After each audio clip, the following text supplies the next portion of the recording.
ನಮಸ್ಕಾರ. ಇವತ್ತು ನಾನು ಯಾವ ಟಾಪಿಕ್ ಬಗ್ಗೆ ಮಾತಾಡ್ತಾ ಇದ್ದೀನಪ್ಪ ಅಂದರೆ ದ ಪವರ್ ಆಫ್ ಲೆಟ್ಟಿಂಗ್ ಗೋ.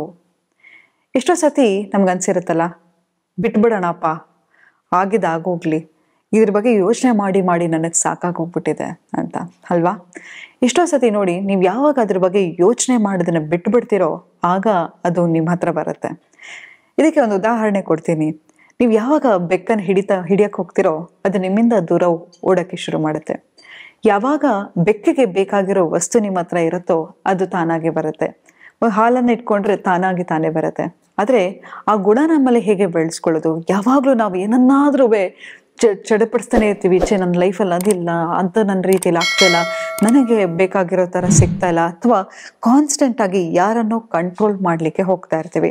ಅವರು ನಮ್ಮ ರೀತಿ ಇಲ್ಲದಾಗ ನಮ್ಮ ಮನಸ್ಸಿಗೆ ತುಂಬ ಹಚ್ಕೊಂಡ್ಬಿಡೋದು, ಅವರು ಮೆಸೇಜ್ ಮಾಡಲಿಲ್ಲ ಅಂತ ಹೇಳಿದರೆ ಬೇಜಾರಾಗ್ಬಿಡೋದು. ಅವರ ರೀತಿ ಏನಂತ ಹೇಳಿದ್ರೆ ನೋಡಿ, ಯಾರೇ ಆಗಿರಲಿ, ಒಬ್ಬರಿಗೆ ನಿಮ್ಮ ವೀಕ್ನೆಸ್ ಗೊತ್ತಾದರೆ ಅವತ್ತಿಂದ ಅವರು ಮ್ಯಾನಿಪುಲೇಟ್ ಮಾಡಲಿಕ್ಕೆ ಶುರು ಮಾಡ್ತಾರೆ. ಯಾರಿಗಾದ್ರೂ ನೀವು ಒಬ್ಬರಿಗೆ ತೋರಿಸ್ಕೊಂಡ್ರೆ, ನೀನಿಲ್ಲದೆ ನಾನು ಇರೋಕ್ಕಾಗಲ್ಲ, ನೀನಿಲ್ಲದೆ ಇದ್ರೆ ನನಗೆ ನಿನ್ನ ಮೇಲೆ ನಂಗೆ ಅಷ್ಟೊಂದು ಎಮೋಷ್ನಲ್ ಡಿಪೆಂಡೆನ್ಸಿ ಇದೆ, ನನಗೆ ಪ್ರೀತಿ ಕೊಡು, ನನಗೆ ಅಟೆನ್ಷನ್ ಕೊಡು ಅಂತ ಯಾವಾಗ ಒಬ್ಬರನ್ನ ಬೇಲಾಡ್ತೀರಾ ಅವತ್ತಿಂದ ಅವರು ನಿಮ್ಮನ್ನು ಮ್ಯಾನಿಪುಲೇಟ್ ಮಾಡಲಿಕ್ಕೆ ಶುರು ಮಾಡ್ತಾರೆ.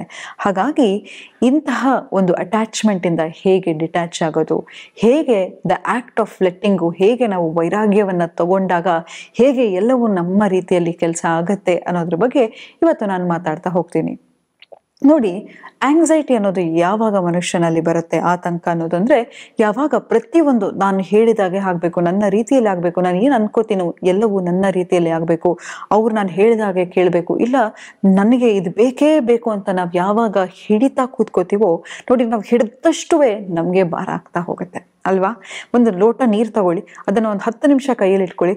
ಒಂದು ಗ್ಲಾಸ್ ನೀರು ನಿಮಗೆ ಒಂದು ದೊಡ್ಡ ಗಾತ್ರದ ಬಂಡೆ ಎಷ್ಟು ತೂಕ ಆಗ್ತಾ ಹೋಗುತ್ತೆ. ಯಾಕಪ್ಪ ಅಂತ ಹೇಳಿದ್ರೆ ಹಿಡಿದು ಶುರುವೇ ಅಷ್ಟೇ ನಮ್ಮ ಎಮೋಷನ್ ಒಂದು ಸಣ್ಣ ಎಮೋಷನ್ ತರ ಕಾಣ್ತಾ ಹೋಗುತ್ತೆ. ಆದರೆ ಅದು ಬೆಳೀತಾ ನಮ್ಮ ಕೈಗೆ ನೋವಾಗ್ತಾ ಹೋಗುತ್ತೆ, ನಮ್ಮ ಮನಸ್ಸಲ್ಲೂ ಹಾಗೆ. ಯಾವ್ದಾದ್ರು ಒಂದು ಸಣ್ಣ ವಿಷಯವನ್ನ ನಾವು ತುಂಬಾ ಹಚ್ಕೊಂಡು ಇದಾಗ್ಲೇಬೇಕು, ಇವ್ರು ನನ್ನ ರೀತಿಯಲ್ಲೇ ಇರಬೇಕು, ಇವ್ರು ನನ್ನನ್ನೇ ಪ್ರೀತಿಸ್ಬೇಕು, ಇವ್ರು ನನ್ನ ತರನೇ ಇರಬೇಕು ಅಂತ ನಾವು ಯಾವಾಗ ಒಬ್ಬರ ಮೇಲೆ ಅಂತ ಭಾರವನ್ನ ಹೊರಿಸ್ತಾ ಹೋಗ್ತೀವೋ ಆ ವ್ಯಕ್ತಿ ಮೇಲೂ ಆ ಭಾರ ಆಗ್ತಾ ಹೋಗುತ್ತೆ, ನಮ್ಮ ಮಾನಸಿಕ ನೆಮ್ಮದಿ ಕೂಡ ಕುಗ್ತಾ ಹೋಗುತ್ತೆ. ಅದ್ರ ಬದಲಾಗಿ ಬಿಟ್ಬಿಡೋಣ. ಹೌದು, ಯಾವಾಗಲೂ ಅಷ್ಟೇ, ಪ್ರೀತಿ ಆಗಿರಲಿ ಅಥವಾ ಯಾವುದೇ ಒಂದು ನೀವು ಯಾವುದು ಆಗಲೇಬೇಕು ಅಂತ ಇರ್ತೀರಲ್ಲ, ಅದನ್ನು ಬಿಟ್ಟು ನಾವು ಮುಂದೆ ಜೀವನ ನಡೆಸಿದಾಗ ನಮ್ಮ ಲೈಫು ಸುಲಭವಾಗಿರುತ್ತೆ. ಯಾವುದೇ ನೋಡಿ, ಯಾವಾಗಲೂ ಅಷ್ಟೇ, ನಾವು ಯಾವುದಕ್ಕೆ ತುಂಬ ಅಟ್ಯಾಚ್ ಆಗಿ ಹೋಗ್ತೀವೋ ಅದು ನಮ್ಮ ರೀತಿಯಲ್ಲಿ ನಡೆದಿದ್ದಾಗ ಯಾರಿಗೆ ಗೊತ್ತು, ದೇವ್ರು ಅದಕ್ಕಿಂತ ಒಳ್ಳೆಯದನ್ನೇ ನಿಮ್ಮ ಜೀವನದಲ್ಲಿ ಬರ್ದಿರ್ಬೋದು ಅಲ್ವಾ? ಯಾತಕ್ಕೆ ನೋಡಿ, ಪ್ರತಿಯೊಬ್ಬರು ಮನುಷ್ಯನ ಜೀವನದಲ್ಲೂ ಚೇಂಜಸ್ ಅವಶ್ಯಕತೆನೆ. ಒಂದು ಸಂಬಂಧ ಕೆಟ್ಟು ಹೋಯ್ತಾ, ಮುಂದೆ ನಡೀತಾ ಹೋಗಿ, ಅದಕ್ಕಿಂತ ಅದ್ಭುತವಾದ ಒಂದು ಜೀವನ ನಿಮ್ದಾಗತ್ತೆ. ನೋಡಿ, ನಂಗೆ ಒಂದು ನಿಜ ಹೇಳಿ, ನೀವು ಇದುವರೆಗೂ ಕಳ್ಕೊಂಡಿರೋದಕ್ಕಿಂತ ಒಳ್ಳೆದನ್ನೇ ಪಡ್ಕೊಂಡಿದ್ದೀರಲ್ವಾ? ಯಾರೋ ನಿಮ್ಮ ಎಕ್ಸನ್ನು ಕಂಪೇರ್ ಮಾಡಿ ಇವತ್ತಿನ ಪ್ರೆಸೆಂಟ್ ರಿಲೇಶನ್ಶಿಪ್ ನಿಮ್ಮ ಎಕ್ಸ್ಗಿಂತ ಬೆಟರ್ ಆಗಿರ್ತದೆ. ಅಥವಾ ಒಂದು ಕೆಲಸವನ್ನ ಕಳ್ಕೊಂಡಿರ್ತೀರ, ಇವತ್ತು ನೀವು ಅದಕ್ಕಿಂತ ಒಂದು ಒಳ್ಳೆ ಹುದ್ದೆಯಲ್ಲಿರ್ತೀರ. ಯಾಕೆ? ಜೀವನ ಕಲಿಸೋ ಎಕ್ಸ್ಪೀರಿಯನ್ಸು. ಆ ವ್ಯಕ್ತಿ ಒಳ್ಳೆಯವನು ಅಂತ ನಾನು ಹೇಳ್ತಾ ಇಲ್ಲ, ಆದರೆ ನೀವು ನಿಮ್ಮಲ್ಲಿ ಬದಲಾಗ್ತಾ ಹೋಗ್ತೀರಾ, ನಿಮ್ಮಲ್ಲಿ ಚೇಂಜಸ್ ಆಗ್ತಾ ಹೋಗುತ್ತೆ. ನಿಮ್ಮ ಜೀವನವನ್ನ ಹೇಗೆ ಫೈನ್ ಟ್ಯೂನ್ ಮಾಡ್ಕೋಬೇಕು ಅನ್ನೋ ಟ್ಯಾಲೆಂಟನ್ನು ನೀವು ಕಲ್ತಿರ್ತೀರಾ, ಅಥವಾ ಆ ಪಾಸಿಟಿವ್ ಆಟಿಟ್ಯೂಡನ್ನು ನೀವು ಬೆಳೆಸ್ಕೊಂಡಿರ್ತೀರಾ. ಹಾಗಾಗಿ ನಿಮ್ಮ ಜೀವನ ಹೇಗೆ ಬರುತ್ತೆ ಆ ಫ್ಲೋ ಅಲ್ಲಿ ಹೋಗ್ತಾ ಹೋಗಿ. ಎಲ್ಲವನ್ನು ಕಂಟ್ರೋಲ್ ಮಾಡ್ಕೋಬೇಕು, ಇದನ್ನು ಕಂಟ್ರೋಲಲ್ಲಿ ಇಡಬೇಕು, ಅದನ್ನು ಕಂಟ್ರೋಲಲ್ಲಿ ಇಡಬೇಕು ಅಂತ ಹೋಗ್ಬೇಡಿ.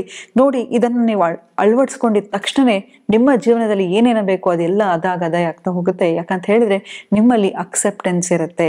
ಯಾವಾಗ ಎಕ್ಸ್ಪೆಕ್ಟೇಷನ್ ಇರುತ್ತೋ ಅಲ್ಲಿ ಖಂಡಿತವಾಗ್ಲೂ ಹರ್ಟ್ ಇದ್ದೇ ಇರುತ್ತೆ. ಯಾರಾದರೂ ಮೆಸೇಜ್ ಮಾಡಲಿಲ್ವಾ, ಅವರೇ ಬಿಟ್ಬಿಡಿ. ನಿಮ್ಮ ಜೀವನವನ್ನು ನೀವು ನೋಡ್ಕೋತಾ ಹೋಗಿ, ನೀವು ಬ್ಯುಸಿ ಇರಿ, ನಿಮ್ಮ ಲೈಫನ್ನು ನೋಡ್ಕೋತಾ ಹೋಗಿ. ಯಾರಾದರೂ ನಿಮಗೆ ಅಟೆನ್ಷನ್ ಕೊಡ್ತಾ ಇಲ್ವಾ, ಮೀಟ್ ಮಾಡ್ತಾ ಇಲ್ವಾ, ನಿಮಗೋಸ್ಕರ ಎಫರ್ಟ್ ಹಾಕ್ತಾ ಇಲ್ವಾ, ಬಿಟ್ಬಿಡಿ. ಯಾಕಂತ ಹೇಳಿದ್ರೆ ನಾನು ಹೇಳೋದು ಸುಲಭ, ಬಿಟ್ಬಿಡಿ ಅಂತ, ಆದರೆ ನಿಮ್ಮ ಮೇಲೆ ನಿಮಗೆ ಕಾನ್ಫಿಡೆನ್ಸ್ ಇರಲಿ. ಯಾಕಂತ ಹೇಳಿದ್ರೆ ನೀವು ಬೆಸ್ಟ್, ನಿಮಗೆ ನೀವೇ ಬೆಸ್ಟ್, ನಿಮಗೆ ಬೇರೆ ಯಾವುದೇ ಒಂದು ರೀಪ್ಲೇಸ್ಮೆಂಟ್ ಇಲ್ಲ. ಆದರೆ ಯಾಕೆ ಒಬ್ಬರಿಗೆ ಆಪ್ಷನ್ ಆಗಿ ಕಾಯ್ಕೊಂಡು ಕೂತ್ಕೋತೀರಾ? ಯಾಕೆ ಒಬ್ಬರು ಬರಲಿ, ನನ್ನ ಮಾತಾಡಲಿ, ನನಗೆ ಸಿಗಲಿ, ನನಗೆ ಅಟೆನ್ಷನ್ ಕೊಡಲಿ ಅಂತ ಕೂತ್ಕೋತೀರಾ? ನೋಡಿ, ನೀವು ಆ ಹೈಯರ್ ವೈಬ್ರೇಷನ್ ಅಲ್ಲಿ ವೈಬ್ರೇಟ್ ಆಗ್ತಾ ಇದ್ರೆ, ನಿಮ್ಮ ಬಗ್ಗೆ ಒಂದು ಆತ್ಮವಿಶ್ವಾಸ ಇದ್ರೆ, ನಿಮ್ಮ ಹತ್ರ ಜನನೇ ತಾನಾಗೆ ತಾನು ಬರ್ತಾರೆ. ಅದಕ್ಕೆ ಒಂದು ಉದಾಹರಣೆ ಕೊಟ್ಟೆ ಅಲ್ವಾ, ಯಾವಾಗ ನಾವು ಯಾವ್ದನ್ನ ಅಟ್ಟಿಸ್ಕೊಂಡು ಹೋಗ್ತೀವೋ ಅದು ನಮ್ಮಿಂದ ದೂರ ಹೋಗ್ತಾ ಹೋಗುತ್ತೆ ಹೊರತು, ಯಾವಾಗ ನಾವು ಕಾಮ್ ಅಂಡ್ ಕಂಪೋಸ್ಡ್ ಆಗಿರ್ತೀವೋ ಆಗ ನಾವು ಮ್ಯಾನಿಫೆಸ್ಟ್ ಮಾಡ್ತಾ ಹೋಗ್ತೀವಿ. ಹಾಗಾಗಿ ಯಾವುದನ್ನೂ ಚೇಸ್ ಮಾಡ್ತಾ ಹೋಗ್ಬೇಡಿ.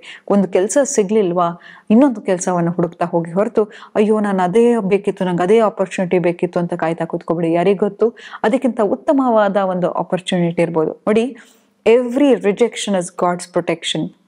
ಅದರಿಂದ ನಿಮ್ಗೆ ಏನೋ ಒಂದು ಕೆಟ್ಟದಾಗದಿರ್ತಿತ್ತು, ಅಥವಾ ತುಂಬ ಮನಸ್ಸಿಗೆ ನೋವಾಗದಿರ್ತಿತ್ತು, ಅಥವಾ ದುಃಖ ಆಗದಿರ್ತಿತ್ತು, ಆ ದುಗುಡದಿಂದ ದೂರ ಮಾಡೋಕ್ಕೆ ಭಗವಂತನೇ ನಿಮ್ಮನ್ನ ಪ್ರೊಟೆಕ್ಟ್ ಮಾಡಿದ್ದಾನೆ ಅನ್ಕೊಂಡು ಮುಂದೆ ಹೋಗ್ಲಿ. ಒಂದು ರಿಲೇಶನ್ಶಿಪ್ ವರ್ಕ್ ಆಗ್ಲಿಲ್ವಾ, ಬಿಟ್ಬಿಡಿ.